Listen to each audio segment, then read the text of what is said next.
And I spent a lot more time talking about storytelling than about financial modeling, because I mean, ultimately, that's what we need to do. Is we need to get our story straight about why this stuff matters, and make it, like, in different ways, cool or appealing or enjoyable, and move away from this narrative of deprivation. Like, you have to give up this, you have to stop doing this, though that doesn't work, and this kind of like guilt narrative, and instead focus on, like, what is there to gain. Welcome back to the Clean Techies podcast, where we interview the top climate tech founders and VCs to get their best advice for you. On this episode, we interview Ryan Grant Little, host of another climate tech podcast. Well, literally, that's the name of the podcast.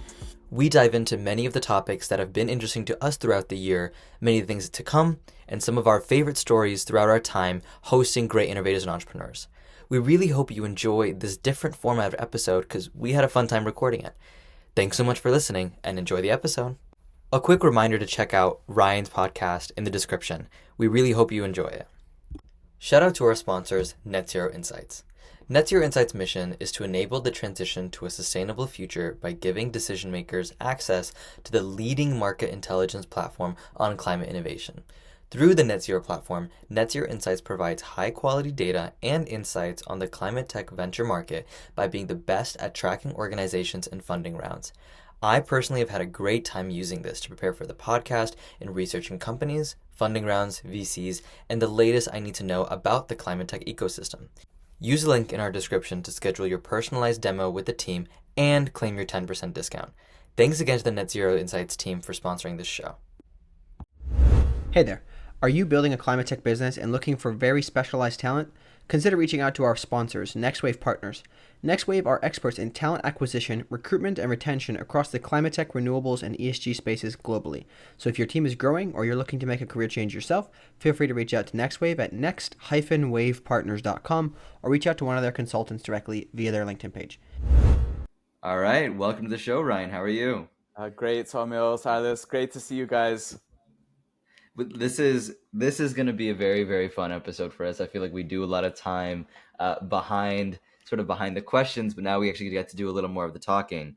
Ryan, you actually run your own podcast, so this is sort of an opportunity for us to get to know each other and just talk about the climate media space and the climate podcasting space in general. So, we have obviously gone back and forth quite a while. We know each other and we've shared a lot of notes, but could you just introduce yourself for the audience, who you are, what you do, and how you ended up with the podcast? Sure. This is the episode where the interviewers get interviewed, I guess, right? And Yes. on both sides. And I was really happy to hear from you guys. And when you reached out, so you're based in New York, I'm in Vienna. We both have climate tech podcasts. I think mine is probably a bit more Eurocentric. Yours is more US centric.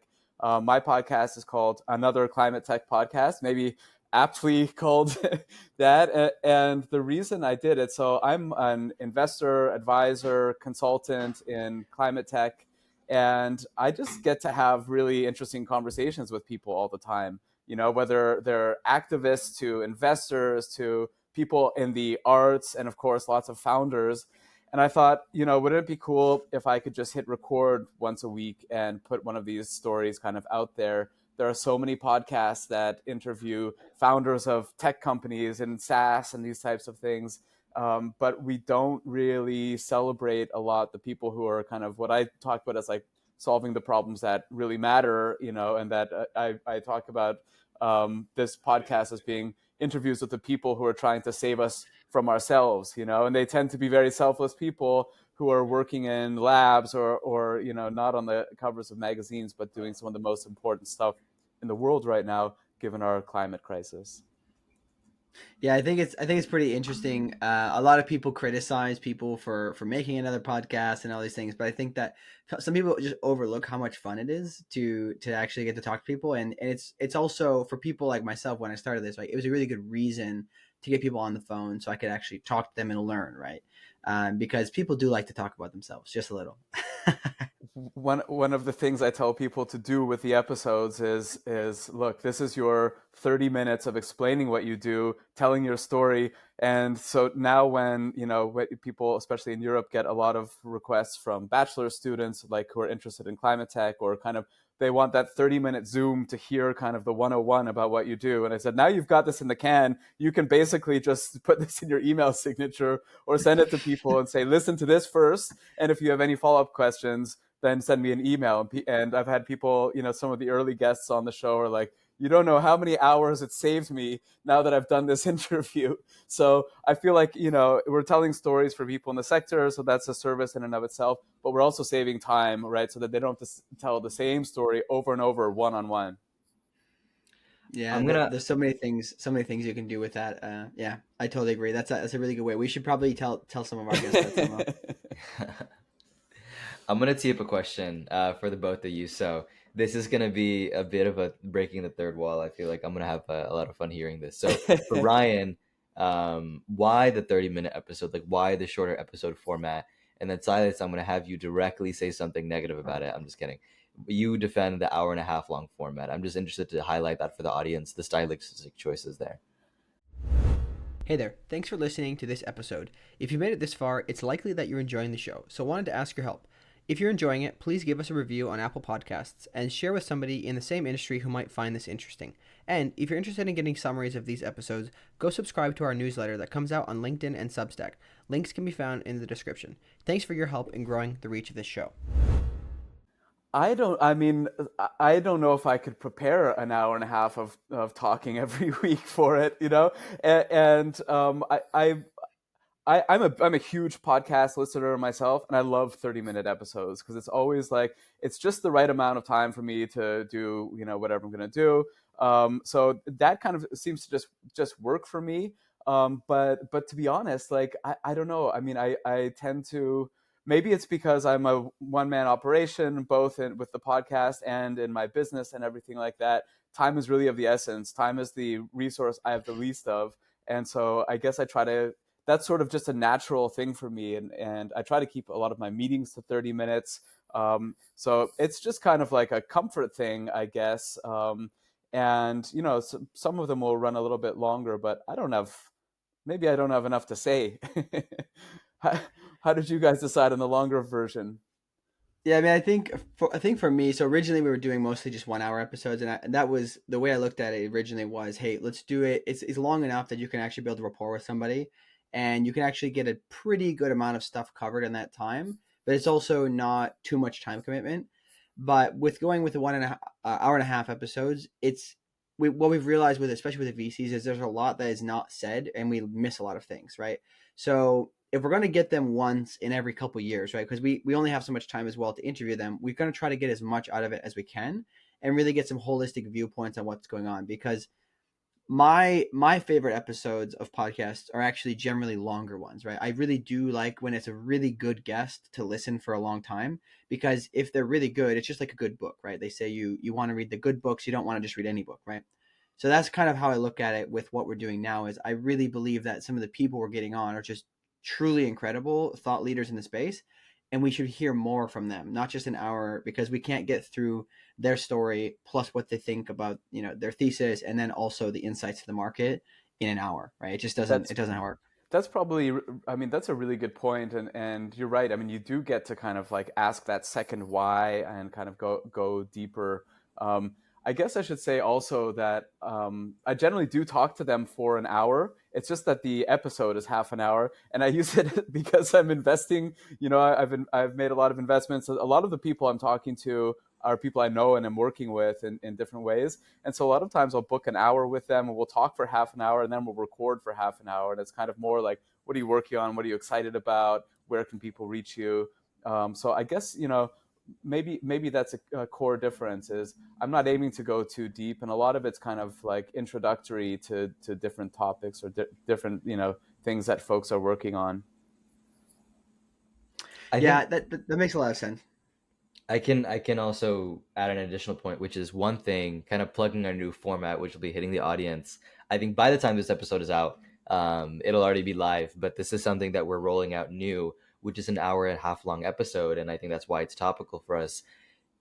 I feel like this is also just the case where, like, look, you're a consumer of media, right? And there's so many different podcasts. So if you're looking to get a generic profile of some of the people you're talking to, it's probably been done 2 or 3 times. Like this, I mean, sometimes you are, but you're probably not their first podcast appearance. So I feel like one thing that's really interesting is being able to get nuance within your show, right? And go into a like segment or strength area of the guest that really fits them that may not show up on other content. And I think that's something that we're like Silas and I are always aspiring to. And again, like you said, fair play. You do so like sort of that prep session, and then you probably do learn a little bit more about what they're good about. But I think that's just a really something that I aspire to see in our episodes, which is, did we produce something that isn't found on any other platform? Yeah, that's awesome, and getting that kind of depth out there, I think is really important. Definitely, and I love listening to your podcast for that reason. And maybe a question for you also is, so you have a longer podcast, you have a newsletter, you're building a community. How do you do it all? I mean, how do you do this every week? And for me also, I always think about the newsletter as being like a very challenging thing. It's not something that I'm working on. I'll just sort of post it on LinkedIn and be done with it. How do you build this, and how do you decide on what assets you're going to deploy? Yeah, I mean, I think from the just looking at it all generally, like we try to do as much as streamline as possible. So we usually don't have to do too much editing to the episodes. We have somebody who does that for us. So that helps it. We do a pretty good job of taking timestamps throughout. So we can just say, hey, once you add the intro and all those stuff, just make sure you remark those episodes or those timestamps, and then a couple interesting clips, right? But in terms of there's just a lot of value to written content is what we realize, that a lot of people, they are very busy. So there's a lot of very, very interesting things being said by the guests, but with an audio format, it's not like you can just skim read, right? You cannot skim listen to something. You can listen very fast, but you still kind of have to listen to all of it unless you can see it, right? So the newsletter is an attempt to really get the big pieces onto paper, so somebody can, with their limited time, be like, all right, I've got 15 minutes right now. I'm going to listen to that section because that seems very interesting, and it's interesting for me as an investor. I want to know what people are thinking about this or that, and I believe that's important because that's the purpose that we're trying to achieve, is like, can people get the value? We don't need them to listen to the whole thing. So in terms of the workflow, I'll just say this much: I am not great at writing. Somil is much better at this stuff than I am, so that he's behind a lot of this stuff, making it actually look good and doing the work there. So I can't take credit for most of that. So yeah, that's kind of the background, I would say, on the workflow. How did you guys decide to do a podcast together? I can probably answer that. So I came from a written newsletter background, and Silas, I had obviously built up this platform for about, I think, 2 years at that point. And so I think we just connected over, I think, a shared like work ethic, a shared mission for the content that we're getting out there, and probably, frankly, a shared like craziness with hustle. I don't know if we're both sort of scrappy and not the most organized ways, but I think it works well in terms of the things that we bring to that scrappiness. So I think that sort of synergy and the vision that, because I think one of the things that, and Silas, like, feel free to contribute, like, when you're building something as amorphous as a climate tech podcast, right? Especially in a very undefined space such as climate, where people don't even really know what it is, it's totally on your shoulders to be able to bring up this kind of a media engine, right? So you have a lot of decisions all the time. So I think finding someone who's aligned with the vision that you have for the thing that you're doing is probably the most important thing. Because I think Silas and I could probably spend 3 hours a week just wasting time if we disagreed on where things should be going. Sure. So Yeah, I mean, I would say from my perspective, I have been doing the show for I think 2 years and a couple months, and then Somel and I bumped into each other in New York because you came down for a visit at one point before you lived here, and I was like, I think this guy's doing some interesting things. He's in the content game or whatever. But I was also like, I've basically just been on autopilot with the podcast for a while, and I was like, at that time, I had been probably doing almost 3 to 4 recordings a week because there was just so Wow. many people coming in, and I hated to have people know.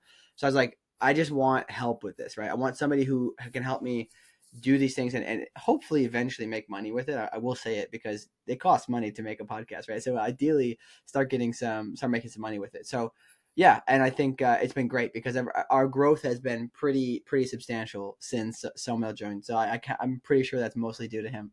I The just next thing. realized we should probably split the cost of editing for this podcast. Just send me a bill.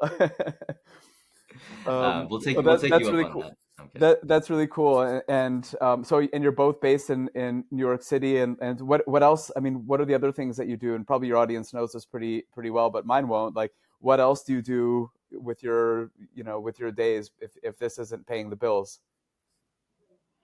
Yeah, I can go first. My day job is I'm a recruiter in the climate and sustainability space. I work with a company. Oops, somebody's at my door. I work with a company called Next Wave Partners. We're globally based out of Singapore, but I lead our climate and sustainability team for the Americas and then helping out with Europe as well. Yeah. So that's what pays my bills. Yeah, I can take over, and I saw this jump for a second, but so my background, I work in product. I'm working at the Schmidt Futures Foundation, but also to do product support right now, actually at Elemental Accelerator. I have a background. I spent some time in VC at an early stage seed stage investing group, and before that, I founded a company in ag tech. So I think my background really does come from more of a fundamental product side, combined with like that vision on how do you grow, how do you scale, and how do you bring things to market, which is, I think, usually how people who come from founding relate to investing, which is how do you bring this product to market rather than how do you like make money off of this invention. And for our audience, please tell us a little bit more in detail about your background. My background, I'm a founder by background. I started as a teenager and had a B2B e-commerce company, which I sold, and then used the proceeds to set up like a donations platform in Canada, where I'm from originally. And so my unicorn is kind of like a nonprofit, basically, but it's kind of the center of Canada's digital philanthropy. Is called Canada Helps. And working with that and running, founding that and then running it for a while got me really hooked on impact.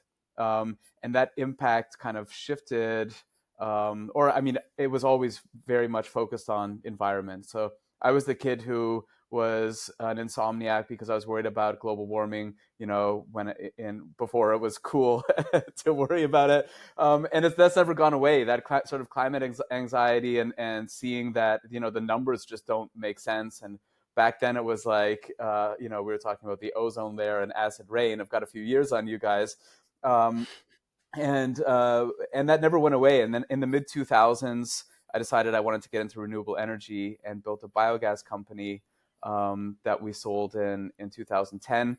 And I decided to kind of shake things up, move to Europe. I moved to Berlin, and for about 10 years there in Berlin, I worked with social entrepreneurs. I worked a lot to help kind of build the social enterprise world environment there, out of Berlin, and make some of the first impact investments and that type of thing. So again, I've always been sort of about picks and shovels, about the kind of capacity building for these kinds of sectors. So I did that kind of work for a long time, and then kind of stepped out into independent consulting in the impact space, designing accelerators and things like that for environmental and socially impactful companies. And one of my clients was, as a consultant, was just a pure B2B SaaS company, and the founder basically asked if I'd step in and take it over and build it up and sell it. And so I did that and made a couple of bucks out of that, and I decided ahead of time that 100% of whatever I make from that I'll put into impact investing. And then I basically had to create my own blueprint or strategy for what I want to invest in, and that forces you to think a lot about your values and kind of what matters to you. And I realized again, it's really about climate and largely about animals also. So that brought me into kind of the alternative protein space, which is, a subset of climate tech, basically. And that's 2-3 years ago now. So it's all, as these things, when you look back on it, you can create a narrative. When it's all in front of you, you're just kind of following a thread and hoping it works out. So, it's always been about entrepreneurship and climate. Yeah, I think it's really, I really appreciate hearing the background. This is something that I feel like is my favorite thing about what I've learned from doing the podcast is everybody, no matter how successful they are from like a current perspective, you look at them, they're running a big fund, they're doing lots of great investments and their investments are winning. They all had very large amounts of uncertainty early in their career, right? They did not know, oh, I'm going to go do this and then this and then this. And it's going to be great, right? It was more like, oh my gosh, what's next? Like, I guess I'll do the thing in front of me, right? And I appreciate that background. One thing I did want to ask you though is specifically, since you have all these things you've done and kind of work on, how do you decide what to do versus what not to do? Hey there. Quick break to remind any founders or VCs listening, if you are looking for deal flow, seeking to raise funding, looking for partners to help service your needs, or perhaps you're looking for corporate investment partners, feel free to reach out to us through our Slack channel, which can be found in the description. Because we meet a lot of people in this space, we set aside time each week to make introductions to the various people that we encounter. This is something we do free of charge in order to help these incredible companies solving climate change to scale. Looking forward to hearing from you in the Slack channel. I mean, it's a good question, and as with a lot of people, I probably take on more than I should. Um, I think it's really important to know what you're good at and what you're not good at, and to focus on like doubling down on the things you are good at, and trying to like not become really good at the things you're not good at, I guess. So what I like doing, the role I play, pretty well, I think, is as kind of like a catalyst and as an integrator. And so I'm pretty good at kind of seeing like, it makes sense for this person to be in the room and that person in the room, and to have this kind of conversation and to facilitate that, and to learn from different industries. I've, crossed all kinds of different industries, and I can borrow kind of the interesting things or things that have worked from one and bring it into another, and so I like to play this. I like to start things. I like to kind of kick them off, bring the right people, bring the right ideas together, and then let them kind of gather some momentum. And once things are going, then I usually want to move on to the next thing and try that again, and build in some of the structures, and some of the scaffolding to make that thing successful. But I like to kind of move on. So I'm a really early stage person. That's interesting to me. And I think I work a lot with, I'm a people person. I'm not the guy who's sitting there on Excel at midnight trying to figure out, trying to tweak the model and stuff like that. So yeah, I mean, it's anything where I see that I can bring people together and kind of like, influence a movement in the old school term of influence, not the Instagram version of it. That's where I see I can play a role and where I've been successful before, and quite often with the idea generation aspect of it as well. Yeah, I guess one thing I'm I guess curious about is when you talk about being an integrator and being a people person, connecting people, etc. Do you this is something I felt like I'm quite good at, and I've always thought about where is the best type of job for those people? Because usually hanging out and connecting people doesn't necessarily pay the bills, right? Yeah. Sometimes, but usually not. So like, what is the best type of job for those types of people who are not technical expert, they're not a commercial expert, they're just really good at connecting dots? Yeah, I mean, it's a good question, and through the years, a lot of the work that I do, sometimes I have to just stop and be like, okay, I need to get paid for some of this stuff, and like a lot of it I end up just doing, and somewhere you'll find a way, and making deals. There's if you're that kind of person, you're probably making some kinds of deals, and if you're making deals, and you watch out for it, then there are ways to make money doing it, right? But you have to kind of be conscious of it and find ways to charge for the value that you're creating, because it's very easy to do. I make a lot of introductions and stuff like that, and a lot of them end up being an introduction between an investor and a startup, and that results in a deal happening and stuff like that. So I try to build out more and more roles as an advisor, or be kind of like just available on retainer for strategic advice for a company that's fundraising potentially. I think having been through the financing rounds, like as an entrepreneur, but then also having now been an investor, you've got some value you can bring to the table to especially first-time founders who are going through that process. So a lot of times people will bring me on as as kind of like a coach slash therapist slash guy who makes introductions and stuff like that for the fundraising round. So I like doing that. But yeah, I do a lot of free stuff. I do a lot of Yeah. volunteering and that type of thing. And for me, money's never been a driver and a good in and of itself. Money's only interesting for me in terms of being able to solve other problems, or Yeah. that type of thing. Like my own personal lifestyle and stuff like that is pretty modest, and I'm not like, I like scaling things. I like scaling ideas. I'm not interested in in having a big bank account for the sake of it. But I mean, Silas, you're a headhunter. I mean, that's, I would imagine, exactly the type of role where relationships really matter, and connecting the dots pays off financially in a pretty direct way. Yeah, I mean, it definitely is. I think that the difficulty I usually run into is that there's so many people that I want to help, and I can very easily get really like my Saturdays are totally shot type of thing, because I was like, oh, I'll help you. I'll make intros to these 6 people I can think of. However, that still takes time, right? Because you can't just make a mass text and send it. Like, you have to do it in a nuanced way. Otherwise, the relationship is compromised, right? Which is like scaling relationships isn't actually possible. I don't believe. Like, there's ways you can do it systematically, but you cannot scale something because it needs to be personal. So Yeah. that's something, that's usually why I ask that question, is because there's so many free things I try to do to help people out, because there's reciprocity that will come back at some point. But it's like, where do you draw the line, right?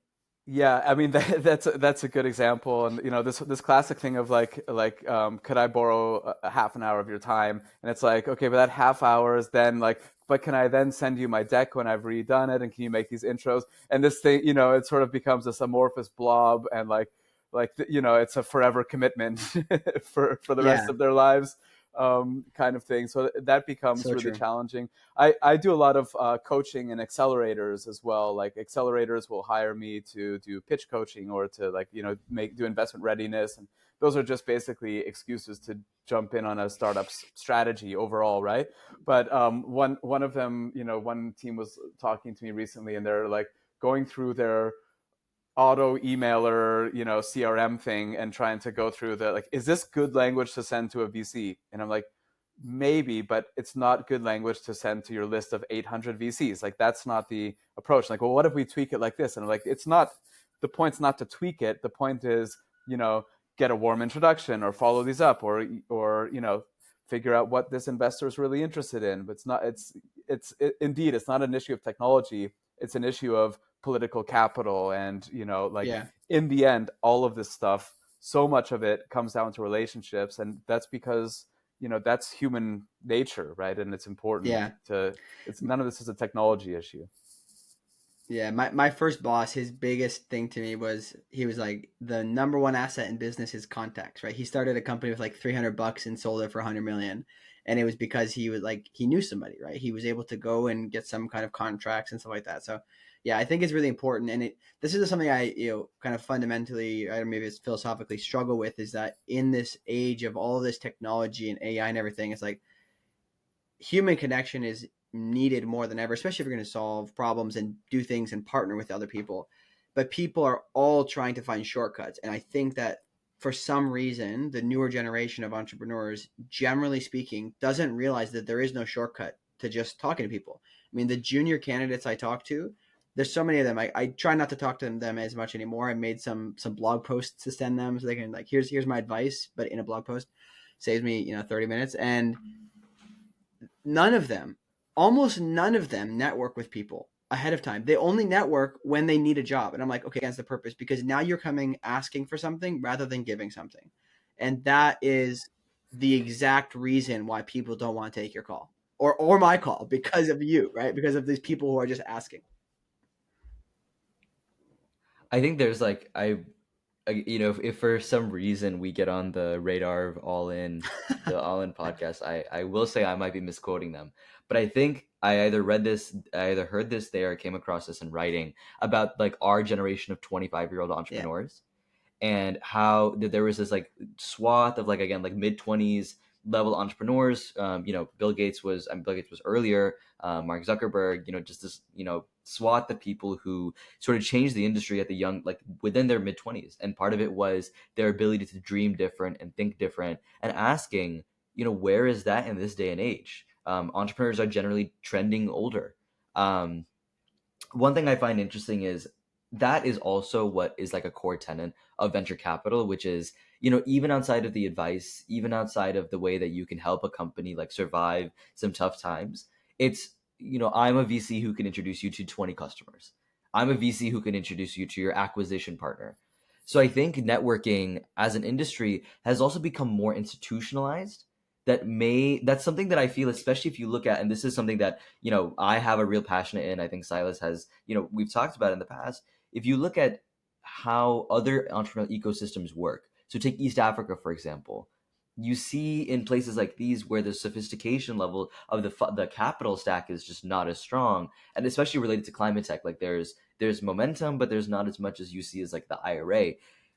There's a huge premium now in the US on like this institutionalized networking. Like, I'm not just going to network for you. Let me put my money with you as a VC and then I'll network for you. Right.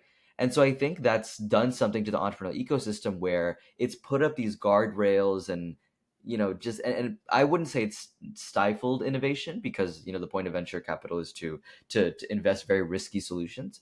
But I think it's done something to the way that people look at entrepreneurship.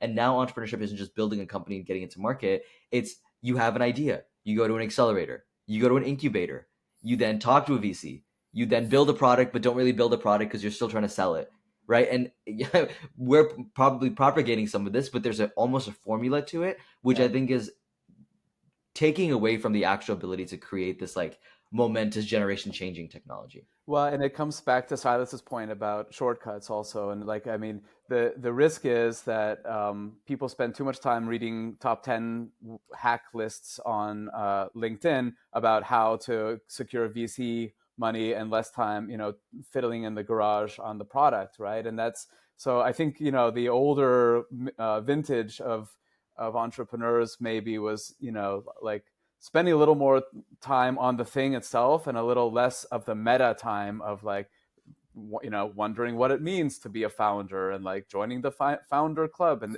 doing these kinds of things, spending more time on like building the actual thing. And I think that's probably pretty healthy, that kind of approach. I do feel these days that the some of the, and I see this, I'm invested in a lot of startups, and I see this sometimes that like the goal is to raise this money, and the example I use, or the metaphor I use, is like, look, the hard part about running a marathon is not signing up, it's running the marathon, right? And like getting the financing in a lot of ways is just the signing up part, right? Like you're signing up for the hard part by getting the money in. Sure, it's not easy to get the money in, but people kind of, you can lose sight of this, right? And it becomes about the lifestyle, and about like I'm the founder, I'm supposed to be a particular way. I have to do my TEDx talk, and that's kind of the feather in my hat.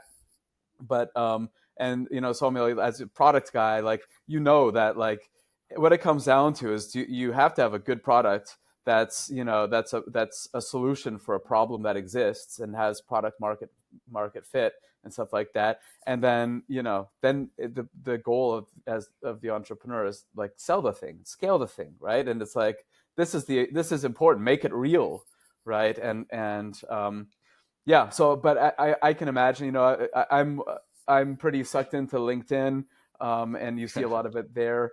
I'm, by the grace of God, not on Instagram or TikTok or any of these places, but I imagine it's even worse there, where it's like, this is what it means to be a founder, and like, 10 things that successful founders do in 2023: wake up at 5:30 in the morning, drink, do the Huberman routine, and these kinds of things. So, and it's all about the lifestyle of the founder, and it's away from, what it is to like build something that the world needs and scale it up. It's so funny how revolutionary, like I think we see this in our journeys, how revolutionary it is to tell entrepreneurs to think about why they're raising money. Like that, for some reason, I think disproportionately is a very hard hitting piece of advice, because I think we've become this sort of rat race of like following this formula, which is, for many technologies it works. But I think the big question is, okay, if we haven't solved climate yet, we're likely not going to do it doing the same exact things we've always done. And I think that's this genesis for a lot of these new models and things like that. So very much like you're saying, going back to the fundamentals of, okay, my only goal is to see this technology out there. And how do I do that? And thinking from that point of view, instead of, okay, how do I raise? How do I get this VC to back me? You know what I mean? Because those are all means to an end. Exactly. One thing, Yeah. one thing I do want to do, since we have like a lot of the content minds, people who are ingesting content, let's do some synthesis of that. So I'm going to put you guys on the spot. Climate in general, which, based on like the things, and we'll go around the horn and each answer, which industry area do you think is that you're like, do you think you're particularly bullish on, that you want to see more guests or more coverage of? Silas, you want to start? Sure. I think in terms, this might seem just a little too general, but the thing I think is most important is still hardware related stuff, industrial decarbonization, because it is extremely difficult and it's much, much different than building a software climate startup, because software, so you can still generally follow the formula, things are there. But for most of the guests that we've had on, the hardest ones, the hardware isn't, obviously there's the science risk and the engineering risk, but there's also how do you position your product to who you're selling to. So if you're selling to, some type of manufacturer of products, you cannot risk their equipment being damaged by your new chemicals that go in it or whatnot. So I think that there should be more ecosystems. I don't necessarily know it's about coverage perhaps, but there should be more ecosystems created that really do a good job of getting everybody, every single stakeholder involved in that space who is interested in actually decarbonizing, and maybe even the ones who aren't, maybe the ones who are just, they're looking to save a buck, right, because they always want to save money, getting them to a table, then you can really start to make headway, because otherwise you've got these really, climate motivated people who are passionate and trying to build something, trying to sell perhaps to the wrong person at the company, or selling to the wrong person in the entire value chain. So I think that space generally is the space I'm most excited to see more ecosystem and coverage on. It's everything, right? And in 10 years we won't be talking about climate tech. We'll just be talking about the way we don't talk about internet companies now, but in 2000 we would talk about an internet company, right? This will be inside everything, right? Everything we do, from architecture, building, electricity, mobility, food, all of these things will be climate tech inside, and so it'll be a fundamental, like, this is probably the biggest shift in generations or centuries in terms of how the world kind of exists. For me, it's food. It's the food industry, and for a number of reasons. One, it's low hanging fruit. Um, what I'm invested largely in alternative proteins. That's plant based meat, fermentation, and cultivated meat. So that's like cell grown real meat. What I like about this space is a few things. One, it's not as sexy as like the Tesla or the flying, electric plane and these types of things. So there's kind of less attention paid to it. That means there's more opportunity a lot of times as an investor. So the food industry is responsible for 30% of CO2. It gets about 12% of climate tech investment, right? So that for me already shows an inefficiency. That's an opportunity. I like that, right? I like that kind of dynamic. Um, but what I also really like about the industry is, like, we're months or years away from meat from alternative protein sources tasting like meat from animals, right? And for that to be on par with taste, price, and accessibility.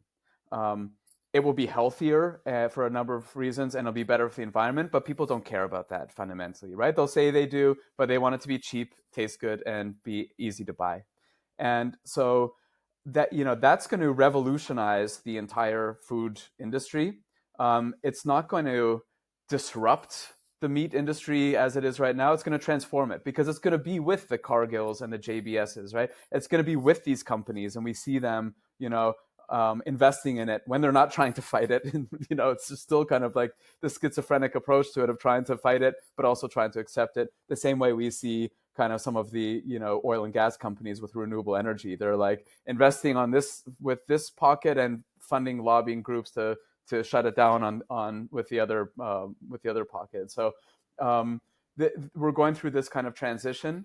But what I like about it for the end user also is that like your enjoyment of a hamburger as an end user is not like it's the fact that a cow was grazed and went to a slaughterhouse, was slaughtered, and then was chopped up into a burger is not intrinsic to your enjoyment of that end product, right? So we can replicate all of the things you care about with a hamburger, from how it cooks on a grill through to how it tastes, but without and we can remove this super inefficient from a climate perspective. I mean, we're clean cutting forests in the Amazon so that there's more room for cows to graze to make hamburgers, right? It's like it's the most inefficient process basically in our daily lives. So I'm super excited about the food industry for those reasons. It helps also that I'm an animal lover, and so I want to see the end of kind of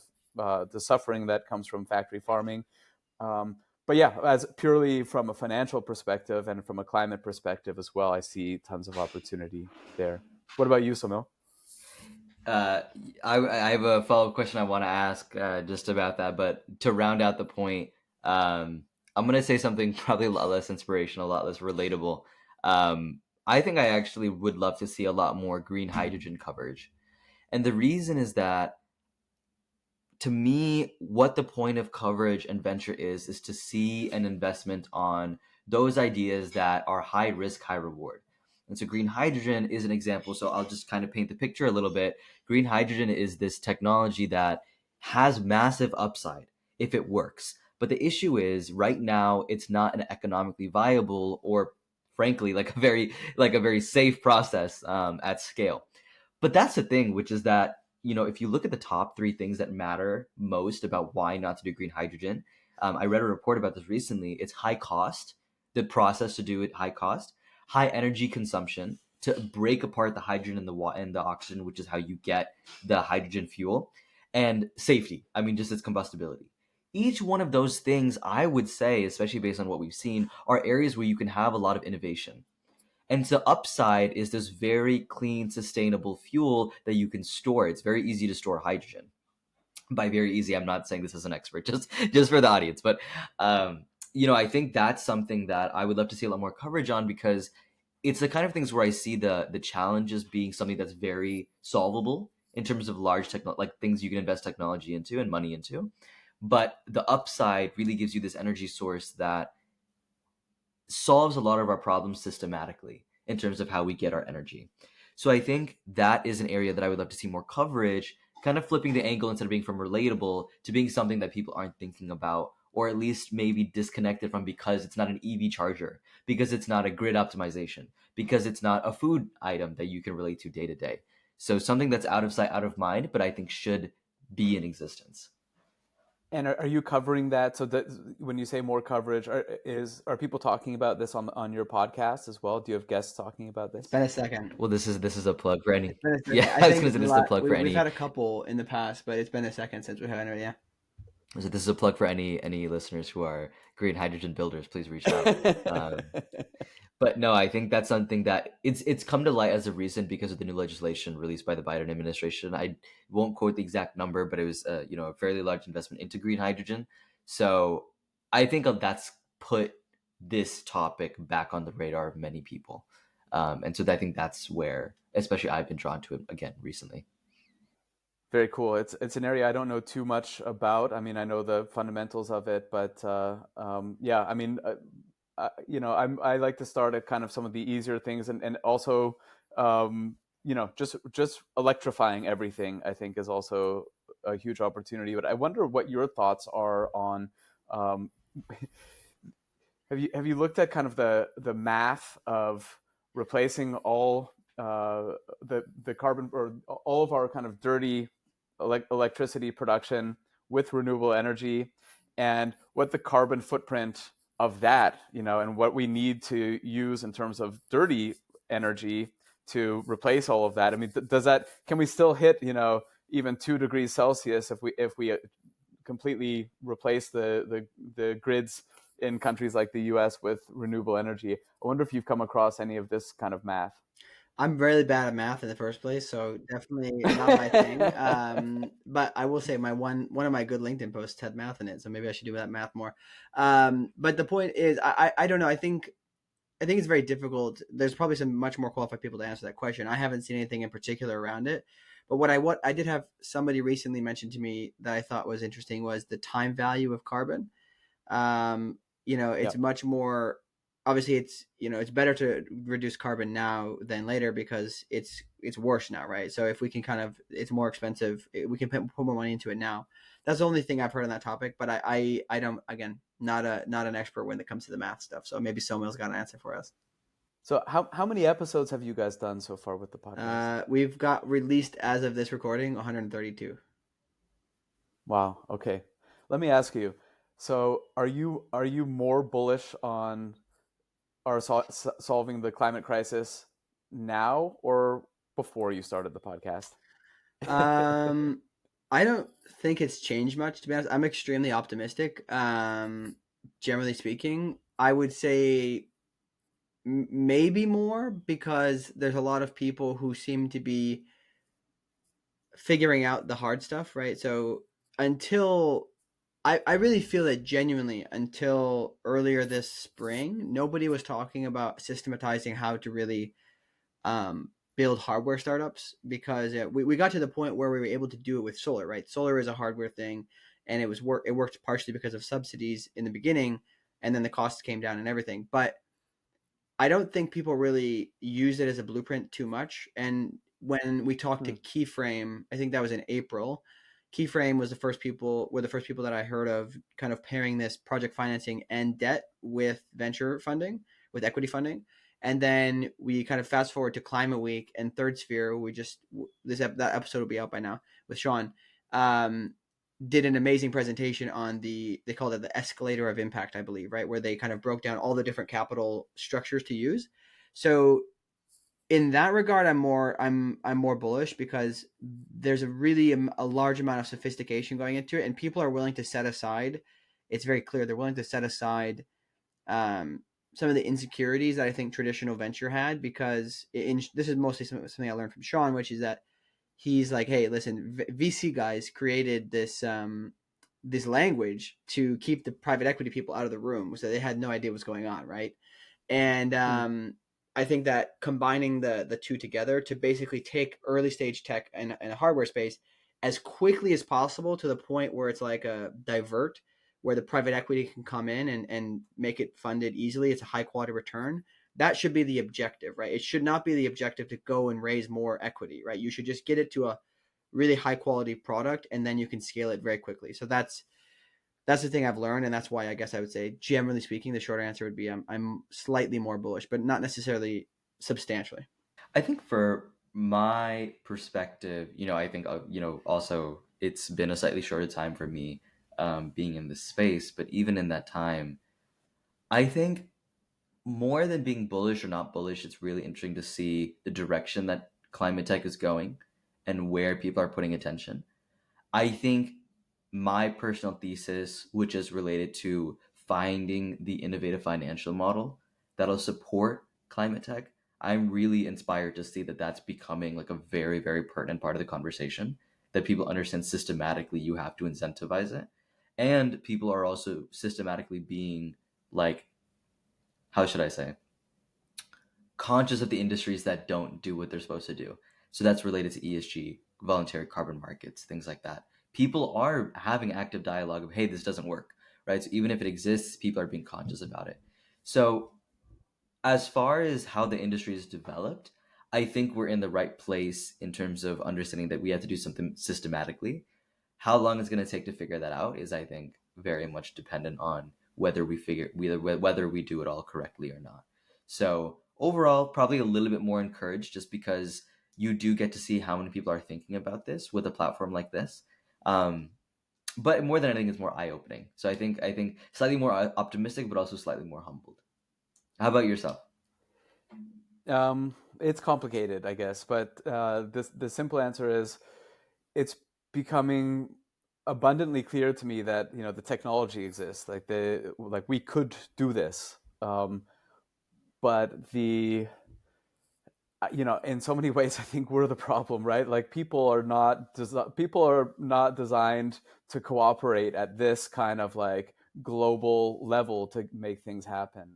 That's my biggest concern. So like I think we work well at the individual, family, kind of like tribe, society level, but for things like this that really need everyone on side at the same time, it still feels too much like like somebody passes one law and another country says, okay, that's an opportunity for us to then exploit it in a different way, right? So I don't know. I don't know if I don't know if I feel like we can get there where we need to be in time.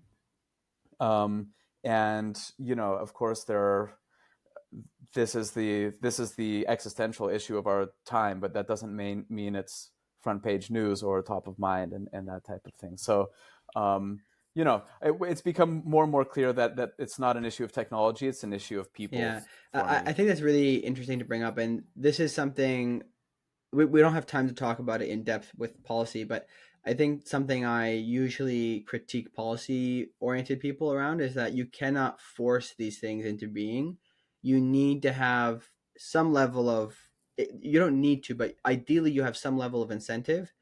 And then you pair that with people who genuinely understand, people meaning founders, who genuinely understand the need to build a product that is financially better for the users, right? It has a co-benefit. We had Capture 6 on recently, and they were talking about the main reason why they're being able to win is that they have the climate benefit is actually a co-benefit to solving something else that they would need to spend money on. So if you can get people to really, on a broad spectrum, think about it from that perspective, you then decentralize the need for everybody to work together. You can't get everybody to work together. It's just like to expect the whole world to work together because the UN says jump or whatever is not going to happen. And if it did happen, it would actually cause a lot of people to be really concerned because they don't like that idea of some one world government type of thing. So you need to just create the incentives in a way, in my opinion, that gets entrepreneurs thinking, how can we build this so that it's going to, the users don't actually necessarily care about the climate impact, but they care about the better technology.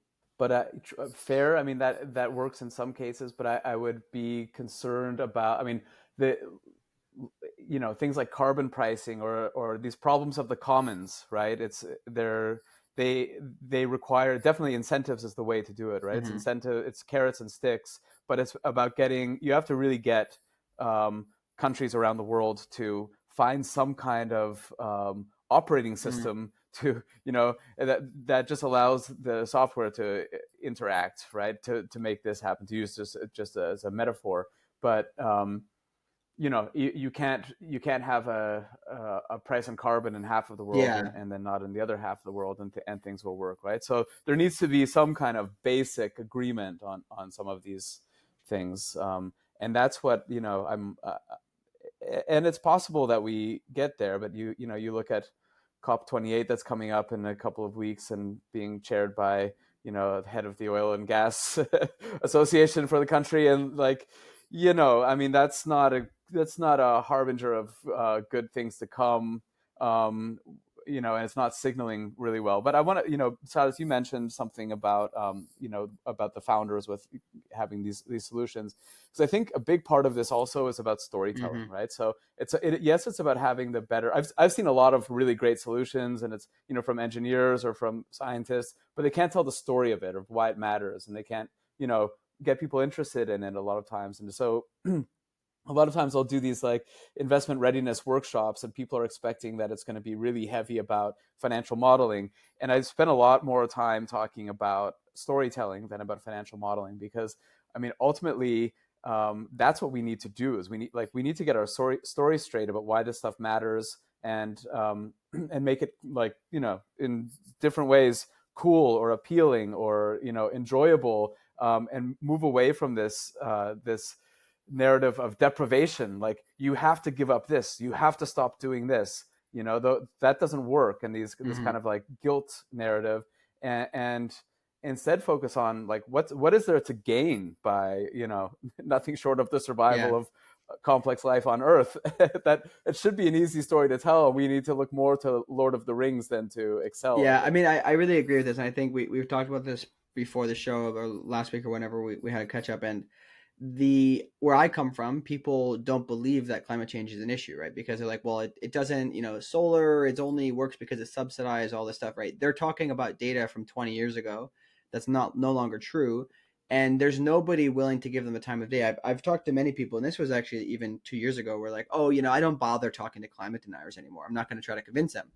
But the point is, there's a lot of people who just need to understand why, right? I had no interest in working in renewables or climate prior to kind of accidentally getting the opportunity to work in it and moving to New York, right? That was the real reason I wanted to move out of Wisconsin, right? And as soon as I saw the technology and I realized that you can make a product that is financially more viable for the end user, and the product itself is oftentimes stronger or better or whatnot, and it has a green positive, then there's literally no argument to it, right? Everybody should be open to doing it because there is nothing against it. It's a triple win situation. And I agree with you. I think that a lot of people just do not know how to tell the story. It's the best. Yeah, we are. Yeah, that went by fast. Speaking of not having enough to talk about, man, we got plenty to talk about. Maybe I should do hour episodes. Anything else, Somil, on your side? Well, great. Well, look, Ryan, we really, really appreciate this. Most importantly, I think we turned ourselves into climate professionals halfway through, but we are, of course, first and foremost podcasters. So it was great to collaborate and work on this together. For our audience, before we sign out, where can people find you? Where's the best way to find your podcast? Give us your call to action. The best place to find me is on LinkedIn, Ryan Grant Little, and the podcast is climatetechpod.com. And back to you. Where should my audience find you? Also LinkedIn. That's the place I'm the most active. It's Silas Maynor. You have to put that in the show notes because I'm not going to spell it. And the podcast is Clean Techies. For mine, my LinkedIn, it's Somil Agarwal, just my name. Also not going to spell it, so if you can include that, that'd be good. And yeah, I believe I have an email on there as well. So if you want to reach out, please go ahead. And always love to see more people joining our community and furthering this mission. And hey, you guys reached out to me, so I just want to say thanks for doing that. This was a really cool idea. It's fun to be interviewed, and also to interview another, I won't say another climate tech podcast, but you know what I mean. Yeah. It's a good name. It's a lot of fun. No, this has been a pleasure. We probably have to do this again though, because we definitely could have more coverage, more things to talk about. So, anyways, pleasure having you on, Ryan. Thanks a lot, guys. Likewise.